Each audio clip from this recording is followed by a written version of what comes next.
श्रोत्यानो, आज आम्ही योहानकृत शुभवर्तमान ह्याच्या 15व्या अध्यायाला सुरुवात करीत आहोत.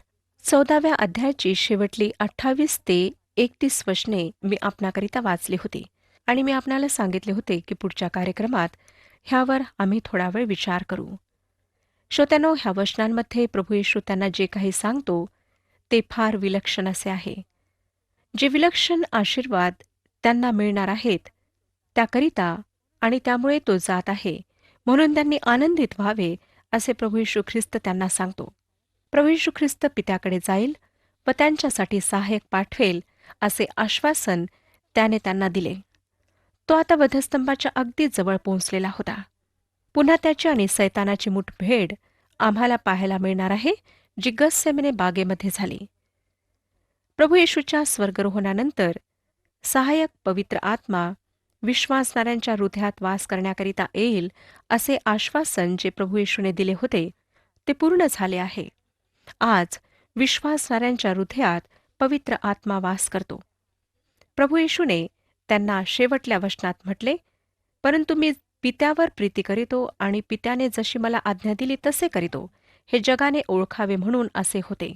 उठा, आपण येथून जाऊ. प्रभू येशूच्या संपूर्ण जीवनकाळात आम्हाला दिसतं की त्याने पित्याच्या इच्छेला आणि पित्याच्या कार्याला महत्त्व दिले. त्याने आपल्या जीवनकाळात सर्व गोष्टींमध्ये पित्यावरची प्रीती प्रगट केली आणि जी आज्ञा पित्याने त्याला दिली होती ती पूर्ण करण्याकरिता तो समर्पित होता. आणि जगाने हे ओळखावे अशी त्याची पूर्ण इच्छा होती. श्रोत्यानो, प्रभू येशू ख्रिस्त आमच्या समोर एक आदर्श ठेवून गेला आहे.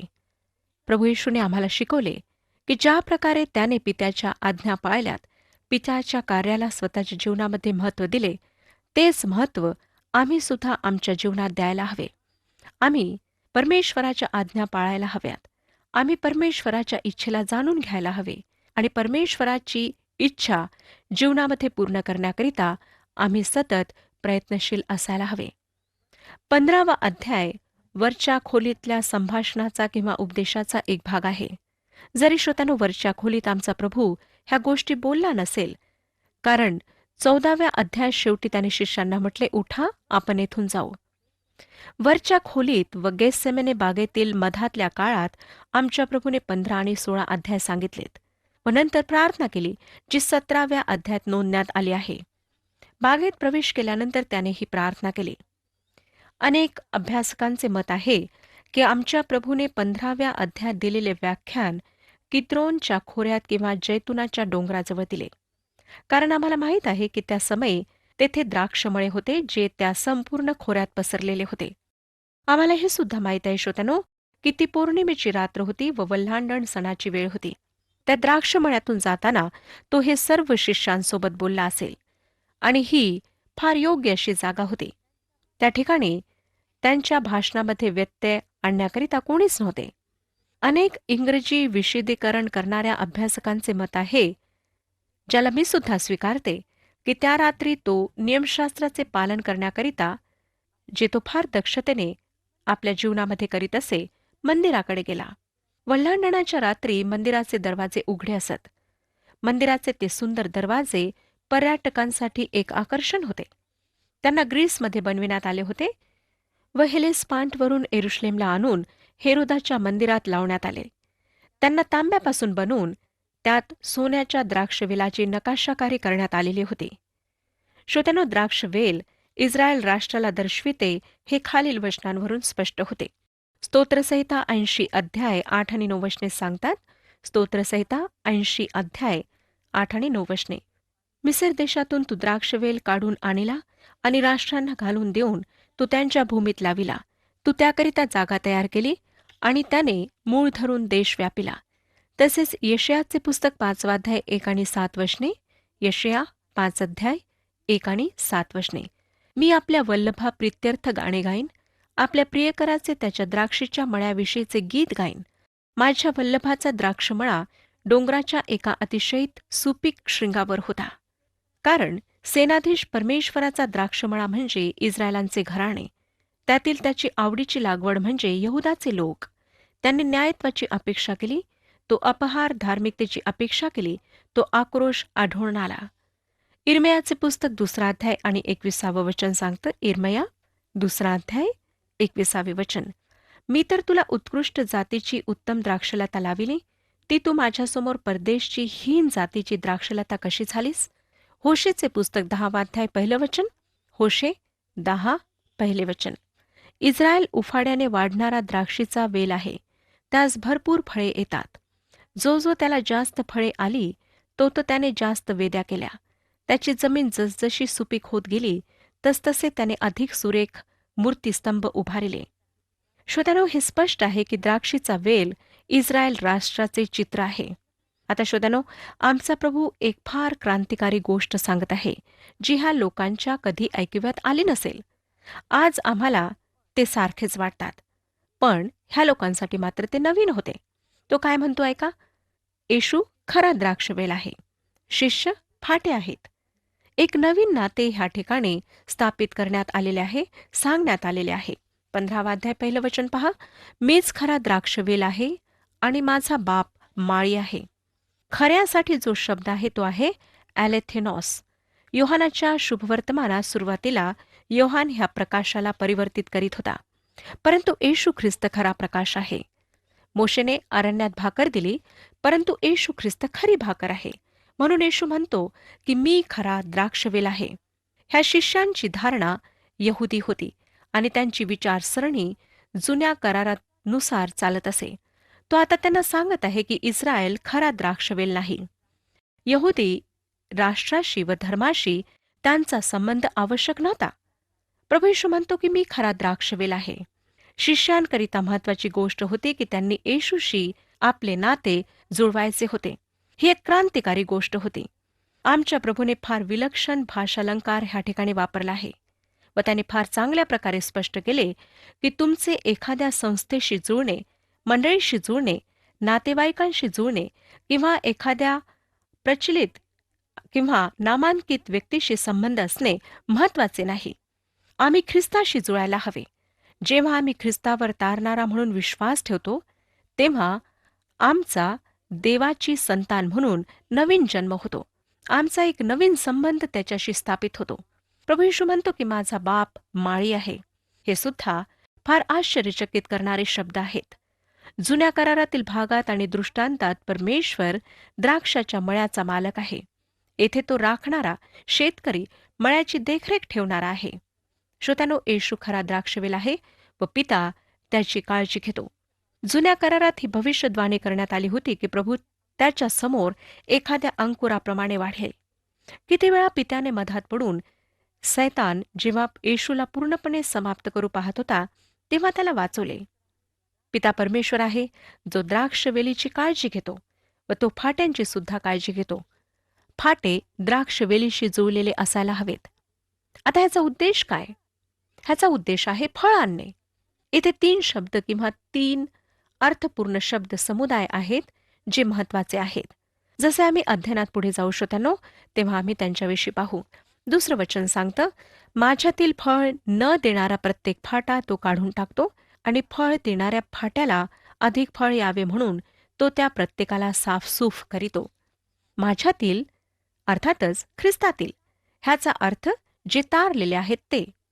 येथे विनय, समेट, पापापासून मुक्त करणे, ज्याद्वारे तारणाचा एक विशिष्ट भाग पूर्ण होतो, असे अर्थपूर्ण शब्द आहेत. परंतु संपूर्ण तारणाचा निचोड ख्रिस्तामध्ये ह्या शब्द समुदायात भरलेला आहे.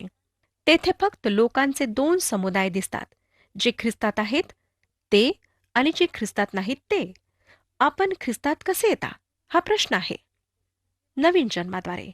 जेव्हा आपण ख्रिस्तावर तारणारा म्हणून विश्वास ठेवता, तेव्हा आपण विश्वासाद्वारे त्याची संतान होता. देवाच्या आत्म्याद्वारे आपला नवीन जन्म होतो. पवित्र आत्मा दुसरे काही करतो. तो फक्त आपणामध्ये वासच करीत नाही, तर तो आपणाला ख्रिस्तामध्ये नवीन करतो. त्याद्वारेच प्रत्येक विश्वासणारा ख्रिस्ताच्या देहात भागी होतो. हा भाग विश्वासणाऱ्यांना उद्देशून आहे. जे आधीच ख्रिस्तामध्ये आहेत ते विश्वासणारे लोक, त्यांना उद्देशून हा भाग लिहिलेला आहे. येशू एखाद्या व्यक्तीचे तारण कशाप्रकारे होते ह्याविषयी ह्या ठिकाणी बोलत नाही. ह्या भागात तो तारणाविषयी मुळीच बोलत नाही, तर तो फळ देण्याविषयी बोलत आहे, हे लक्षात घ्या. पहिल्या 10 वचनात फळ हा शब्द 6 वेळा नोंदण्यात आलेला आहे. पुढे जाताना आम्ही पाहूया श्रोत्यानो, की फळ देण्याचे 3 स्तर आहेत. फळ, पुष्कळ फळ आणि विपुल फळ. ह्या ठिकाणी संपूर्ण मुद्दा फळ देण्याचा आहे. तो म्हणतो की माझ्यातील फळ न देणारा प्रत्येक फाटा तो काढून टाकतो. मग तो त्याला कुठे घेऊन जातो? फळ देणाऱ्या ठिकाणापासून दूर. 6व्या वचनात तो कशा प्रकारे ह्याचे वर्णन करतो ते पहा. 6वं वचन वाचूया. कोणी माझ्यामध्ये राहिला नाही तर त्याला फाट्याप्रमाणे बाहेर टाकतात व तो वाळून जातो आणि तसले फाटे गोळा करून अग्नीत टाकतात व ते जळून जातात. आपणापैकी कोणी म्हणेल की ह्याचा अर्थ आम्ही तारण गमावू. नाही श्रोत्यानो, लक्षात ठेवा की हा भाग तारणाविषयी सांगत नाही, परंतु फळ देण्याविषयी सांगतो. तारण पावल्यानंतरच्या परिणामाविषयी ह्या ठिकाणी सांगण्यात आलेले आहे. सर्वप्रथम फळ काय आहे हे आपण पाहूया. माझा विश्वास नाही की ह्या ठिकाणी ज्या फळाविषयी सांगितले आहे ते आत्मे जिंकण्याशी संबंधित आहे, जसे अनेक लोक ह्याविषयी असा गैरसमज करून घेतात. माझा विश्वास आहे की आत्मे जिंकणे जोड उत्पन्न आहे, परंतु फळ नाही. फळ आत्म्याचे फळ आहे. गलतीकारासपत्र 5 अध्याय 22 आणि 23 वचने पहा काय सांगतात. गलतीकारासपत्र 5 अध्याय 22 आणि 23 वचने. आत्म्याच्या द्वारे निष्पन्न होणारे फळ प्रीती, आनंद, शांती, सहनशीलता, ममता, चांगुलपणा, विश्वासूपणा, सौम्यता, इंद्रदमन हे आहे. अशांविरुद्ध नियमशास्त्र नाही. हे फळ विश्वासणाऱ्याच्या जीवनातले आहे. ख्रिस्तामध्ये राहण्याद्वारे प्रभावी प्रार्थना, शाश्वत फळ आणि स्वर्गीय आनंद निर्माण होतो. 15वा अध्याय 7वं वचन आम्हाला सांगतं, तुम्ही माझ्यामध्ये राहिला व माझी वचने तुम्हामध्ये राहिली तर जे काही तुम्हाला पाहिजे असेल ते मागा, म्हणजे ते तुम्हाला प्राप्त होईल. ही एक प्रभावी प्रार्थना आहे. 8वं वचन, तुम्ही विपुल फळ दिल्याने माझ्या पित्याचे गौरव होते आणि तुम्ही माझे शिष्य व्हाल. हे शाश्वत फळ होय. 11वं वचन, माझा आनंद तुम्हामध्ये असावा व तुमचा आनंद परिपूर्ण व्हावा म्हणून मी तुम्हाला ह्या गोष्टी सांगितल्या आहेत. हा स्वर्गीय आनंद होय. जर एखाद्या व्यक्तीच्या जीवनात अशा प्रकारचे फळ आहे तर तो स्वतःच्या जीवनाद्वारे दुसऱ्या लोकांना देवाच्या उपस्थितीत आणेल. ते अर्थातच आत्मे जिंकणे जोड उत्पन्न होय. तो म्हणतो की माझ्यातील फळ न देणारा प्रत्येक फाटा तो काढून टाकतो. श्रोत्यानो, परमेश्वराला आमच्या जीवनात फळ हवे आहे. जर फाटा फळ देत नाही तर तो कशा प्रकारे त्याला काढून टाकतो? पहिला प्रकार, ज्या ठिकाणी फळ देण्याची जागा असते तेथून त्या व्यक्तीला तो काढून टाकतो. आज अनेक लोकांना ते देवासाठी प्रभावी काम न करीत असल्यामुळे दूर करण्यात आले आहे. अशा प्रकारे दूर करण्याचा अर्थ असा मुळीच नाही की ते स्वतःचे तारण गमावतात, परंतु श्रोत्यांनो, परमेश्वर त्यांना फळ देण्याच्या जागेपासून दूर करतो. काही वेळा हे मृत्यूद्वारे, शारीरिक मृत्यूद्वारे होते. योहानाचे पहिले पत्र 5 अध्याय आणि 16वे वचन सांगते. योहानाचे पहिले पत्र 5 अध्याय आणि 16वे वचन, ज्याचा परिणाम मरण नाही असे पाप करीताना आपल्या बंधूला कोणी पाहिले तर त्याने त्याच्याकरिता देवाजवळ मागावे, म्हणजे तो त्याला जीवन देईल. अर्थात ज्याचा परिणाम मरण नाही असे पाप करणाऱ्यास ते देईल. ज्याचा परिणाम मरण आहे असेही पाप आहे आणि ह्याविषयी मागावे असे मी म्हणत नाही. श्रोत्यांनो, योहानाच्या म्हणण्याचा हाच अर्थ असावा असा माझा विश्वास आहे. एक ख्रिस्ती व्यक्ती तोपर्यंत पाप करीत राहू शकते जोपर्यंत परमेश्वर तिला फळ देणाऱ्या जागेपासून मृत्यूद्वारे दूर करीत नाही. हनन्या व सफिराला प्राचीन मंडळीतून मृत्यूद्वारे दूर करण्यात आले. जे पवित्र मंदिर होते, फळ देणारी मंडळी होती, ते खोटे बोलणारे दोघे त्या मंडळीत राहू शकले नाहीत. फळ देणाऱ्या फाट्याला अधिक फळ यावे म्हणून तो त्या प्रत्येकाला साफसूफ करतो, असे प्रभू येशू ह्या ठिकाणी सांगत आहे. परमेश्वर आमच्या जीवनात येऊन अशा अनेक गोष्टी दूर करतो श्रोत्यानो, ज्या आमच्या आत्मिक जीवनामध्ये बाधा बनतात. फळ देण्याच्या कार्यात ज्या काही बाधा आहेत त्या सर्वांची तो सफाई करतो. ह्या साफसुफीमुळे अनेक देवाच्या लेकरांना दुःख होते, कारण ते देवापासून, त्याच्या सहभागितेपासून दूर गेलेले असतात. जितके आम्ही देवाच्या अधिक जवळ असू तितके आम्हाला कमी दुःख होईल. 3रं वचन पहा, 15वा अध्याय 3रं वचन, जे वचन मी तुम्हाला सांगितले त्यामुळे तुम्ही आता शुद्ध झालाच आहात. साफसफाई देवाच्या वचनाद्वारे पूर्ण होते.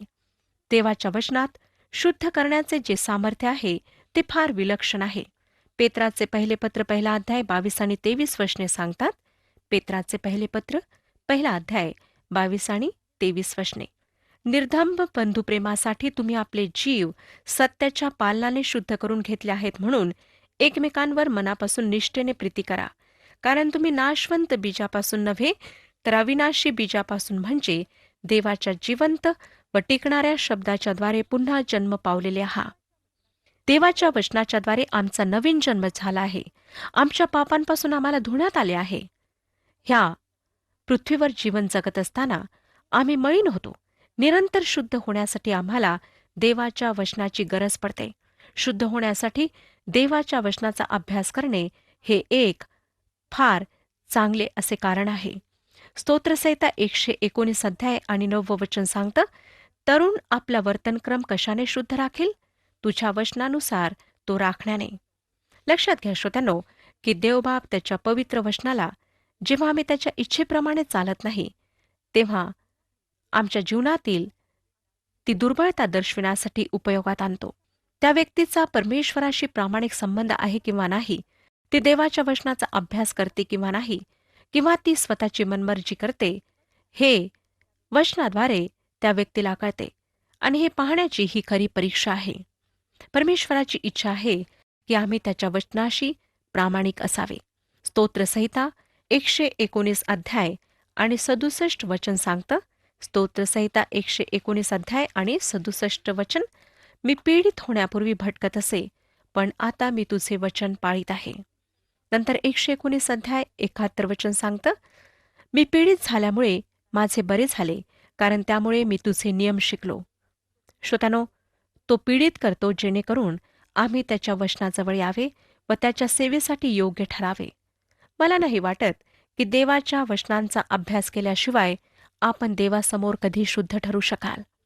जे लोक देवाच्या वचनांचा अभ्यास करीत नाहीत ते सगळ्यात अधिक हानी पोहोचवणारे असतात. आम्हाला देवाच्या वचनांचा अभ्यास करून त्याला आमच्या जीवनात लागू करायचे आहे. पुष्कळदा श्रोत्यांनो, आम्ही देवाचं वचन वाचायचे म्हणून वाचतो, ते स्वतःच्या जीवनाला आम्ही लागू करीत नाही. त्या वचनाच्याद्वारे परमेश्वर आम्हाला काय सांगत आहे, आमच्या जीवनातील कोणत्या उणीवा तो दाखवित आहे, हे आम्ही पाहतच नाही. आणि त्यामुळेच आम्ही आत्मिक जीवनामध्ये नेहमीच दुर्बळ राहतो. आज होऊ शकतं की आपण पवित्र वचन वाचलेलं आहे, परंतु आता जर मी आपणाला विचारलं की आज सकाळी आपण कोणता भाग वाचला होता, तर आपणाला आठवणार नाही. देवाने आपणाशी काय बोलणी केली आपणाला आठवणार नाही. कारण श्रोत्यानो, आपलं लक्ष दुसरीकडेच होतं. आपण मन लावून अभ्यास केला नाही, मन लावून ते वचन वाचलेलं नाही. माझी आपणाला विनंती आहे की जेव्हा आपण परमेश्वराचं वचन वाचता, तेव्हा ते वचन स्वतःला लागू करा. त्या वचनामध्ये स्वतःला ठेवा आणि पहा की परमेश्वर आपणाशी काय बोलत आहे. पुष्कळदा श्रोत्यानो, जेव्हा आम्ही वचन वाचतो तेव्हा दुसऱ्या एखाद्या व्यक्तीविषयी विचार करीत राहतो की त्या व्यक्तीविषयी वचनात असं सांगितलेलं आहे. परंतु हे चूक आहे. आम्ही स्वतःच्या आत्मिक जीवनाचा विचार करावा, परीक्षण करावे आणि स्वतःला कुठे सुधारायचे आहे हे आम्ही पाहण्याचा प्रयत्न करावा. परमेश्वराची हीच इच्छा आहे की आमच्या जीवनाच्याद्वारे फळ यावे. जर श्रोत्यानो, आम्ही फळ आणणार नाही, तर तो ज्या प्रकारे फाट्यांना कापून टाकतो, त्यांना दूर फेकतो, तसे तो आम्हाला फेकेल आणि आमचा अंत अग्नीमध्ये होईल. जर आपली इच्छा आहे की आत्मिक रूपाने आपण वाढत जावे, फळ आणावे, तर रोज परमेश्वराचं वचन वाचा, प्रार्थना करा, आत्मिक रूपाने रोज भरल्या जा, जेणेकरून आपल्या जीवनाच्याद्वारे परमेश्वराचं गौरव व्हावे आणि त्याची साक्ष इतरांपर्यंत पोहोचवावी. परमेश्वर ह्या विषयात आपले मार्गदर्शन करो आणि आपणातील प्रत्येकाला आशीर्वाद देव.